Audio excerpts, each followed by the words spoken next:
ಅವರಿಗೆ ಡೌಟ್ ಇತ್ತು, ಯಾವ ಥರ ಅಂದರೆ ಆಲ್ಗಂಟ್ ಅಂತ ತಿಳ್ಕೊಂಡಿದ್ರು. ಇಲ್ಲಿ ಟ್ರೀಟ್ಮೆಂಟ್ ಬಿಟ್ಟು ಬೇರೆ ಎಲ್ಲೂ ಮಾಡಿಸಿಲ್ಲ. ಆಪ್ರೇಷನ್ ಮಾಡೋಕ್ಕಾಗಲ್ಲ ಅಂತ ಹೇಳಿದ್ರು. ಲಾಸ್ಟ್ ಸ್ಟೇಜ್ಗೆ ಹೋಗಿದೆ, ಆಗಲ್ಲ ಅಂತ ಎಲ್ಲ ಕಳಿಸಿದ್ರು.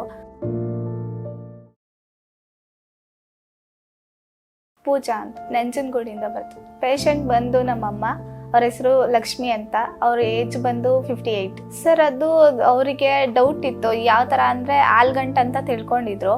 ಬಟ್ ಅದನ್ನ ಸ್ವಲ್ಪ ಹಾಗೆ ಬಿಡ್ತಾ ಬಿಡ್ತಾ ಒಂದಷ್ಟು ಮಂತು ಅವ್ರಿಗೆ ದಪ್ಪ ಬರ್ತಾ ಇದ್ದಂಗೆ ನಮ್ಗೊಂದ್ಸಲ ಭಯ ಆಯಿತು, ಏನು ಯಾವ ಥರ ಅಂತ ಅಂದ್ಬಿಟ್ಟು ಫಸ್ಟು ಮೈಸೂರು ಹಾಸ್ಪಿಟ್ಲಿಗೆ ಕರ್ಕೊಂಡು ಹೋಗಿದ್ವಿ. ಅದಾದಮೇಲೆ ಅಲ್ಲಿ 1 ವಾರ ಆದಮೇಲೆ ರಿಪೋರ್ಟ್ ಅದು ಇದು ಸ್ಕ್ಯಾನ್ ಮಾಡಿ ಆಮೇಲೆ ಹೇಳಿದ್ರು ಬೆಸ್ಟ್ ಕ್ಯಾನ್ಸರ್ ಅಂತ. ಸೊ ಅದಾದಮೇಲೆ ಒಂದು 4-5 ವಾರ ಆದಮೇಲೆ ವಿಡಿಯೋ ಎಲ್ಲ ಸಿಕ್ತು, ಪುನರ್ಜನ ಹಾಸ್ಪಿಟ್ಲು ಅಂತೆಲ್ಲ. ಆವಾಗ ಅದನ್ನೆಲ್ಲ ನೋಡಿಬಿಟ್ಟು ಯೂಟ್ಯೂಬಲ್ಲೆಲ್ಲ ಸರ್ಚ್ ಮಾಡಿ ನೋಡಿಬಿಟ್ಟು ಒಂದ್ಸಲ ವಿಸಿಟ್ ಮಾಡಿದ್ವಿ. ಇಲ್ಲಿ ಟ್ರೀಟ್ಮೆಂಟ್ ಬಿಟ್ಟು ಬೇರೆ ಎಲ್ಲೂ ಮಾಡಿಸಿಲ್ಲ. ಅದು ಬಿಟ್ಟರೆ ಹಾಸ್ಪಿಟಲಲ್ಲಿ ಆಗಲ್ಲ ಅಂತಲೇ ಹೇಳಿದ್ರು. ಲಾಸ್ಟ್ ಸ್ಟೇಜ್ಗೆ ಹೋಗಿದೆ, ಆಗಲ್ಲ ಅಂತ ಎಲ್ಲ ಕಳಿಸಿದ್ರು.